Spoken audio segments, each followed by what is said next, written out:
नमस्कार, मैं विकास आप सभी को अपने विकास जीएस क्लासेज में स्वागत करता हूं। आज हम लोग अपने बीपीएससी प्रैक्टिस श्रृंखला में आगे बढ़ते हुए प्रश्न संख्या 101 को देखेंगे और सेट संख्या 12 को। प्रश्न संख्या 101 किस अधिनियम के तहत भारत पर शासन करने का अधिकार ईस्ट इंडिया कंपनी से लेकर ब्रिटिश क्राउन को सौंपा गया?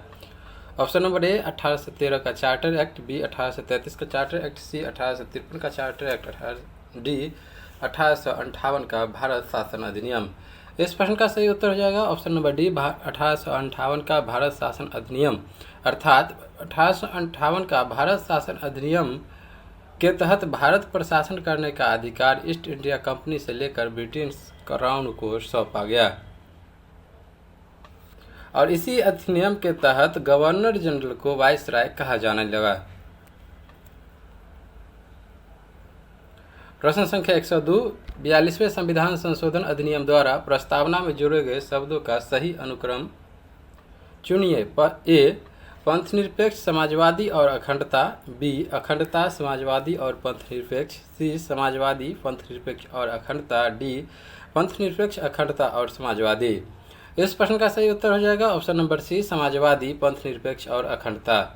आपको बता दें जो कि 42वें संविधान संशोधन अधिनियम 1976 के द्वारा हमारे संविधान की उद्देश्य का अर्थात प्रस्तावना में समाजवादी पंथनिरपेक्ष और अखंडता इस 3 शब्दों को जोड़ा गया।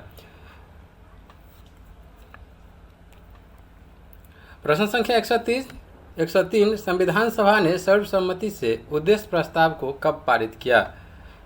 ऑप्शन नंबर ए 13 दिसंबर 1946 को, बी 22 जनवरी 1947 को, सी 30 जून 1947, डी 26 नवंबर 1949। इस प्रश्न का सही उत्तर हो जाएगा ऑप्शन नंबर बी 22 जनवरी 1947 को संविधान सभा ने सर्वसम्मति से उद्देश्य प्रस्ताव अर्थात प्रस्तावना को पारित किया। आपको बता दें जो कि संविधान की प्रस्तावना को पंडित जवाहरलाल नेहरू द्वारा संविधान में 13 दिसंबर 1946 को प्रस्तुत किया गया था। प्रश्न संख्या 104 भारत के राष्ट्रपति के पद के लिए निर्धारित योग्यताओं के संबंध में निम्नलिखित में से कौन सा सही है? पहला, वह जन्म से भारत का नागरिक हो। दूसरा, 35 वर्ष की आयु पूर्ण कर चुका हो। तीसरा, राज्यसभा का सदस्य चुने जाने के योग्य हो। चौथा, किसी लाभ के पद पर न हो। ऑप्शन नंबर ए 2 और 4, बी 1 3 4, सी 1 2 4, डी 1 2 3 4।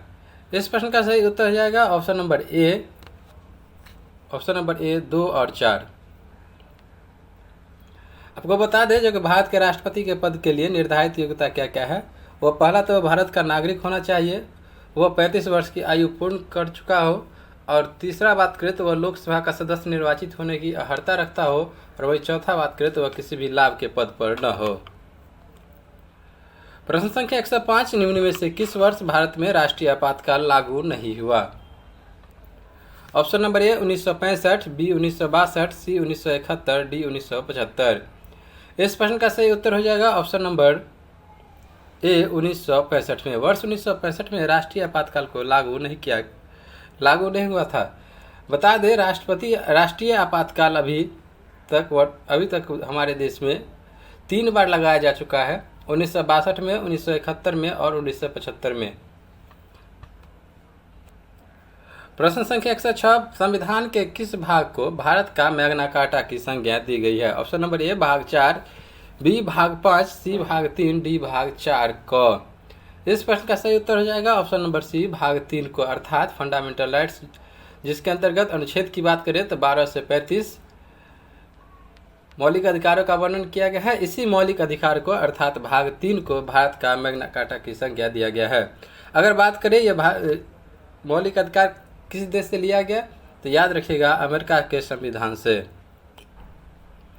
प्रश्न संख्या 107 द्वितीय पिछड़ा वर्ग आयोग का गठन किसकी अध्यक्षता में हुआ? Option number A Morarji Desai, B BP Mandal, C Kaka Kalelkar, D we Singh. इस प्रश्न का सही उत्तर होगा ऑप्शन नंबर बी बीपी मंडल। द्वितीय पिछड़ा वर्ग आयोग का गठन 1969 में मोरारजी देसाई की सरकार ने बीपी मंडल की अध्यक्षता में किया था। प्रश्न संख्या 108, निम्नलिखित में से किस भाषा को 92 संविधान संशोधन अधिनियम के द्वारा संविधान की 8वीं अनुसूची में नहीं जोड़ा गया? Option number A Maithili, B Dogri, C Santhali, D Nepali. आपको बता दूं जो कि वर्तमान में संविधान की 8वीं अनुसूची में कुल 22 भाषाएं हैं। 14 भाषाओं को संविधान के प्रारंभ में शामिल किया गया।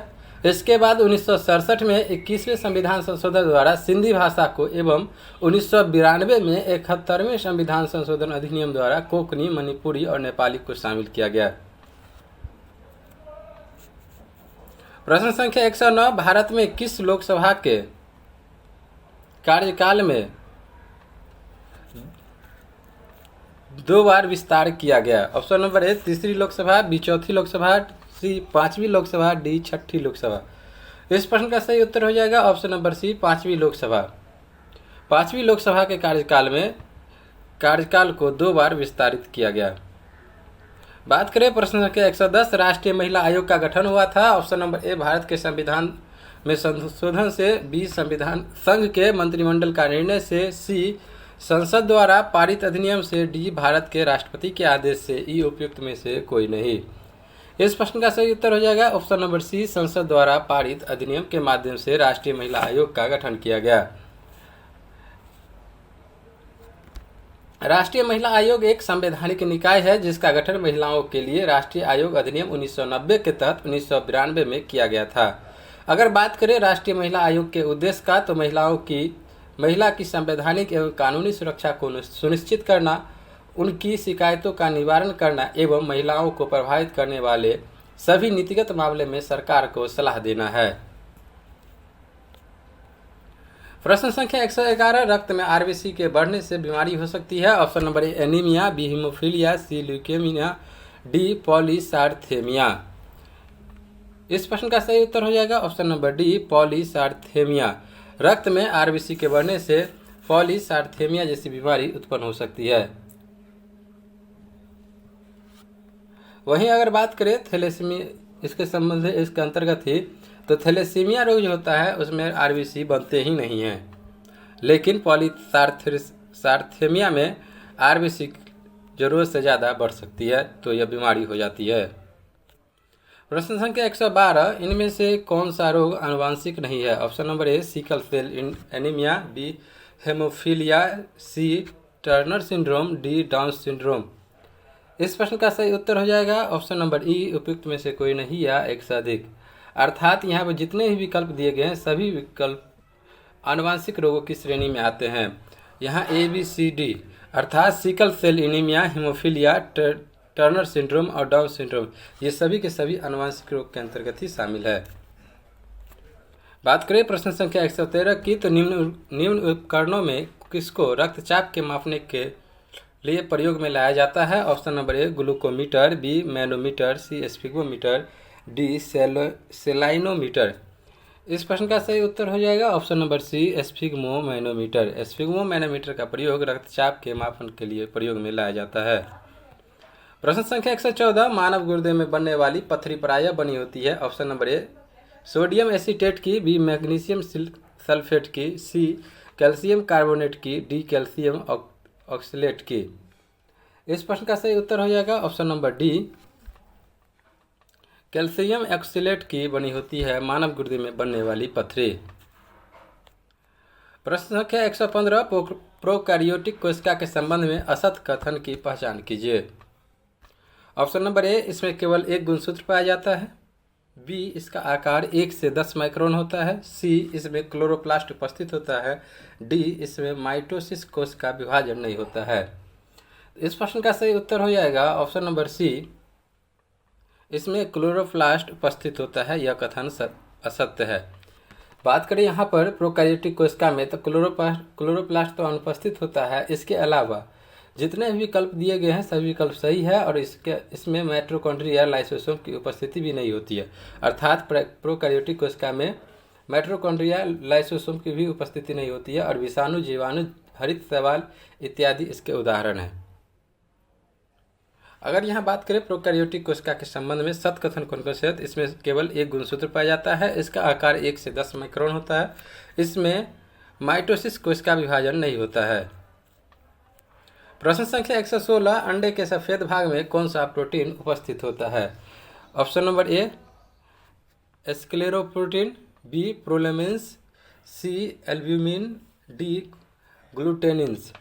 इस प्रश्न का सही उत्तर हो जाएगा ऑप्शन नंबर बी प्रोलेमिन्स। अंडे के सफ़ेद भाग में जो प्रोटीन होता है उस प्रोटीन का नाम है प्रोलेमिन्स। ये जो प्रोलेमिन्स नामक प्रोटीन है यह अंडे के अलावा गेहूं और मक्का में भी पाया जाता है। बात करें प्रश्न संख्या 117 की ओर, तो निम्नलिखित में किस विकल्प के सभी रोग विषाणु जनित रोग है? ऑप्शन नंबर ए तपेदिक herpes rabies, B mumps rabies herpes, C cancer तपेदिक पोलियो, डी छोटी माता कैंसर और तपेदिक। इस प्रश्न का सही उत्तर होगा option number B mumps rabies और हर्पिज। अर्थात विषाणु जनित जो रोग है कौन कौन से हुए यहाँ पर ऑप्शन के अनुसार, तो मम्स रेबीज और हर्पिज जो है ये तीनों के तीनों विषाणु जनित रोग है। मम्स रोग में पैरोटिड ग्रंथि विशेष रूप से बड़ी हो जाती है। इसके अलावा पोलियो भी विषाणु जनित रोग है और तपेदिक की बात करें तो यह जीवाणु जनित रोग है।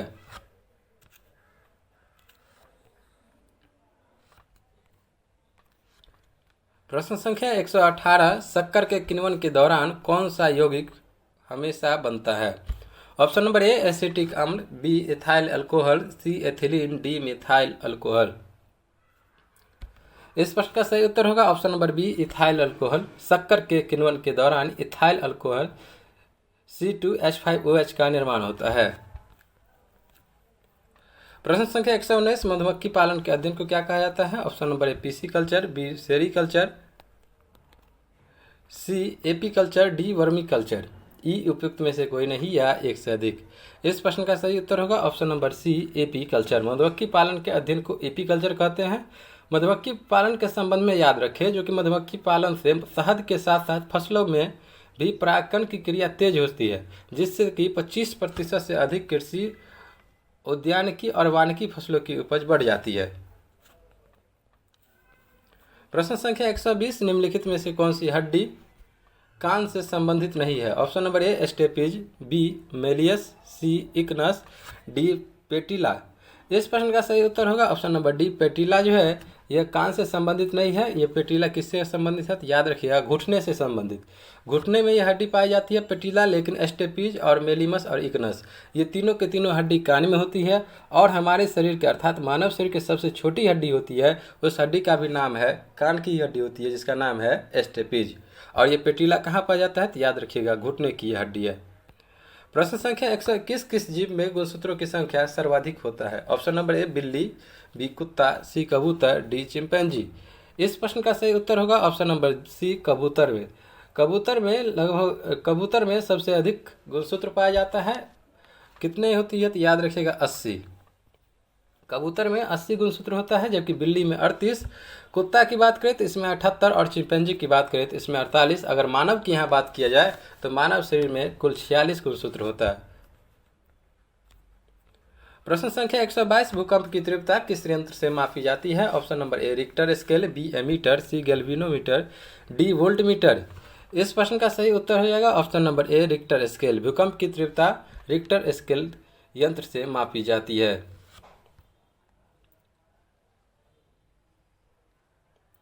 भारत में बात करें तो भारत में 4 प्रकार के भूकंप क्षेत्र निर्धारित किए गए हैं। अत्यधिक जोखिम वाला क्षेत्र जिसमें है उत्तर बिहार, उत्तराखंड, उत्तर पूर्वी भारत एवं गुजरात का कच्छ का क्षेत्र। प्रश्न संख्या 123, मानव रक्त का पीएच मान कितना होता है? Option number A 5.4, B 6.2, C 7.4, D 8.7। यह हम लोग बात करें मानव रक्त के बारे में बात कर रहे हैं तो इसका पीएच मान तो होता है ऑप्शन नंबर सी 7.4। याद रखें पीएच स्केल जो होता है उस पर 0 से 14 तक पैमाना होता है। पीएच 7 न्यूट्रल अर्थात उदासीन होता है और 7 से कम अम्ल की मात्रा होती है और 7 से अधिक होता है क्षार। अर्थात 0 से 7 के बीच जो होती है वह होती है अम्ल, 7 से 14 के बीच होती है क्षार, 7 से 14 तक होती है क्षार और उदासीन विलयन जो होता है वह होता है 7। और मानव रक्त का पीएच मान होता है 7.4। प्रश्न संख्या 124, शरीर में एचआईवी वायरस किस सिस्टम को असर करता है? ऑप्शन नंबर ए हृदय तथा रक्त वाहिकाओं को, बी प्रतिरक्षा को, सी श्वसन तंत्र को, डी प्रजनन को। इस प्रश्न का सही उत्तर होगा ऑप्शन नंबर बी प्रतिरक्षा को। शरीर में एचआईवी वायरस प्रतिरक्षा सिस्टम को असर करता है। एचआईवी संक्रमण के बाद मानव अपने प्राकृतिक प्रतिरक्षण क्षमता को खो देता है, क्योंकि एचआईवी रक्त में उपस्थित प्रतिरोधी पदार्थ लसिका कोशिका को भी प्रभावित करता है। प्रश्न संख्या 125 निम्नलिखित में से कार्बन परिवार ग्रुप 14 के अंतर्गत कौन नहीं आता है? Option number A silicon, B germanium, C tin, D mercury. ई उपयुक्त में से कोई नहीं या एक से अधिक। इस प्रश्न का सही उत्तर हो जाएगा option number D mercury. Carbon परिवार ग्रुप 14 के अंतर्गत मरकरी नहीं आते हैं, और यह जो मरकरी है यह ग्रुप संख्या 12 के अंतर्गत आते हैं। कार्बन परिवार में कार्बन, सिलिकॉन, जर्मेनियम, टीन एवं लेड आता है। इस समूह की बाह्यतम कक्षा में 4 इलेक्ट्रॉन होते हैं। बात करें प्रश्न संख्या 126 की, तो जल की अस्थायी कठोरता किस कारण होती है? ऑप्शन नंबर ए कैल्शियम के क्लोराइड, बी मैग्नीशियम के क्लोराइड, सी सल्फेट आयनों की उपस्थिति, डी मैग्नीज।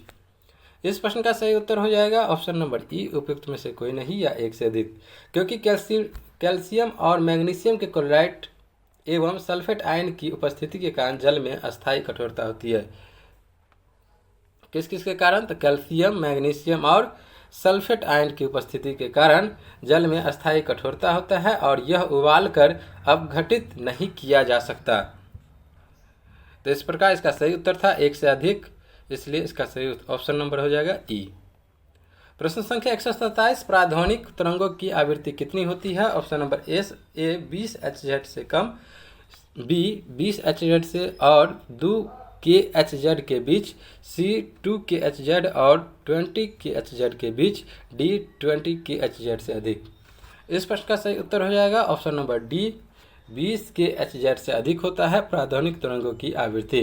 प्राध्वनिक तरंगों की आवृत्ति 20 kHz से अधिक होती है। चमगादड़ इन तरंगों को सुन सकता है, लेकिन मानव की बात करें तो मानव का जो होता है 20 Hz से लेकर के 20 kHz आवृत्ति की ध्वनि को ही सुन सकता है मानव। बात करें प्रश्न संख्या 128 बॉक्साइट का आणविक सूत्र क्या है? Option number A Al2O3, B Al2O3H2O, C Al2O3 2H2O, D Na3Alf6। इस प्रश्न का सही उत्तर हो जाएगा option number C Al2O3 2H2O। Bauxite aluminium का प्रमुख अयस्क होता है। इसका आणविक सूत्र होता है Al2O3 2H2O। और इसके अलावा याद रखिएगा क्रायोलाइट, कोरंडम इत्यादि भी एल्युमिनियम के अन्य अयस्क है।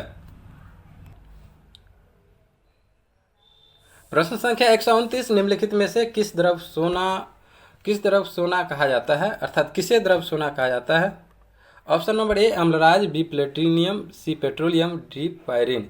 इस प्रश्न का सही उत्तर होगा option number C petroleum. Petroleum को द्रव सोना के नाम से जाना जाता है। पेट्रोलियम भारत में की बात करें तो बम्बई हाई, गुजरात के अंकलेश्वर, असम के डिगबोई और नाहरकटिया इत्यादि स्थलों में भी पाया जाता है पेट्रोलियम भारत में। बात करें प्रश्न संख्या 130 क्वांटम संख्या कितने प्रकार की होती है? Option number A 6, B 5, C 4, D 3। इस प्रश्न का सही उत्तर होगा ऑप्शन नंबर सी 4। क्वांटम संख्या 4 प्रकार की होती है। के प्रिंसिपल के होता है, द्विआंशीय आई होता है और चुंबकीय एम होता है, चक्रण एस होता है। तो कितने प्रकार की क्वांटम संख्या याद रखिएगा? 4 प्रकार की। बात करें प्रश्न संख्या 131 एल्कीन में कौन सा बंधन होता है? ऑप्शन नंबर एकल बंध, बी द्विबंध, सी त्रिबंध, डी एकल एवं त्रिबंध। इस प्रश्न का सही उत्तर हो जाएगा ऑप्शन नंबर बी एल्कीन में द्विबंध होता है। हाइड्रोजन 3 प्रकार के होते हैं, एल्केन, एल्कीन और एल्काइन। जहाँ की एल्केन की बात करेंगे तो एकल बंध, एल्कीन की बात करेंगे तो द्विबंध और एल्काइन की बात करेंगे तो त्रिबंध। और एल्कीन का सूत्र की और यहाँ बात करें तो CnH2n होता है। एल्केन समूह का प्रथम हाइड्रोकार्बन मीथेन होता है।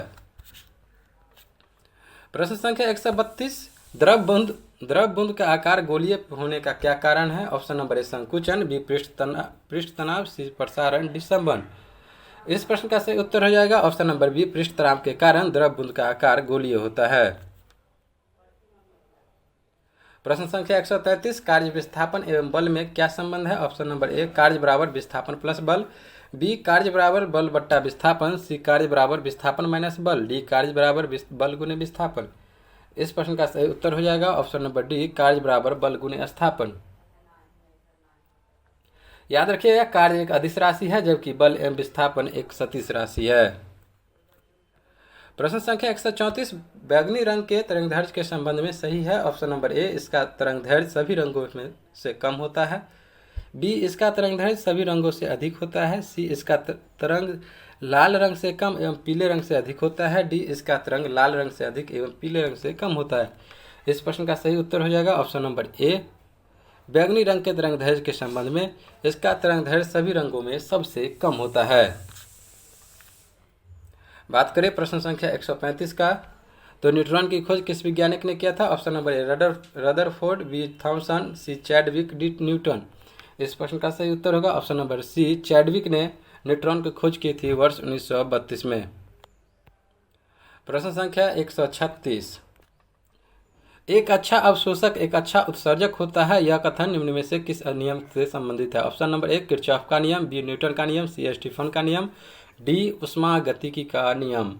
इस प्रश्न का सही उत्तर होगा ऑप्शन नंबर ए, किरचॉफ का नियम। एक अच्छा अवशोषक एक अच्छा उत्सर्जक होता है, यह कथन जो है किरचॉफ का नियम से संबंधित है। बात करें प्रश्न संख्या 137, समतल दर्पण की वक्रता त्रिज्या। Option number A 0, B 1, D, option number C अनंत, डी 0 से अनंत के बीच। इस प्रश्न का सही उत्तर हो जाएगा ऑप्शन नंबर सी अनंत। समतल दर्पण की वक्रता त्रिज्या जो होती है वह अनंत होती है। बात करें प्रश्न संख्या 138, www का विस्तारित रूप है। Option number A, web working window, B, window world wide, C, world wide web, D, world working web. इस प्रश्न का सही उत्तर हो जाएगा option number C, world wide web. www का विस्तारित रूप है वर्ल्ड वाइड वेब। प्रश्न संख्या 139, शक्ति का मात्रक है। Option number A, watt, B, watt second, C, watt बटा सेकेंड, डी, एम्पियर। इस प्रश्न का सही उत्तर होगा ऑप्शन नंबर ए, वाट। शक्ति का मात्रक वाट। और इतना ही नहीं, शक्ति का ऐसा मात्रक तो वाट होता ही है और 1 हॉर्स पावर का मान 746 वाट के बराबर होता है और कार्य करने की दर को शक्ति कहते हैं। बात करें प्रश्न संख्या 140, ओजोन ऑक्सीजन के कितने परमाणुओं से मिलकर बनता है। ऑप्शन नंबर 1, बी 2, सी 3, डी 4। इस प्रश्न का सही उत्तर होगा ऑप्शन नंबर सी 3। ओजोन जो है, ओजोन के एक अणु में ऑक्सीजन के 3 परमाणु होते हैं। ओजोन वायुमंडल के समताप मंडल में 20 से 50 किलोमीटर की ऊंचाई पर मिलता है। यह सूर्य के आने वाली पराबैंगनी किरणों से हमारी रक्षा करती है। तो ओजोन ऑक्सीजन के कितने परमाणु से मिलकर बनता है। ऑप्शन नंबर सी, 3 परमाणु से मिलकर बनता है ओजोन। इस प्रकार आज की वर्ग की समाप्ति की घोषणा यहीं पर करते हैं। मैं विकास, जय हिंद।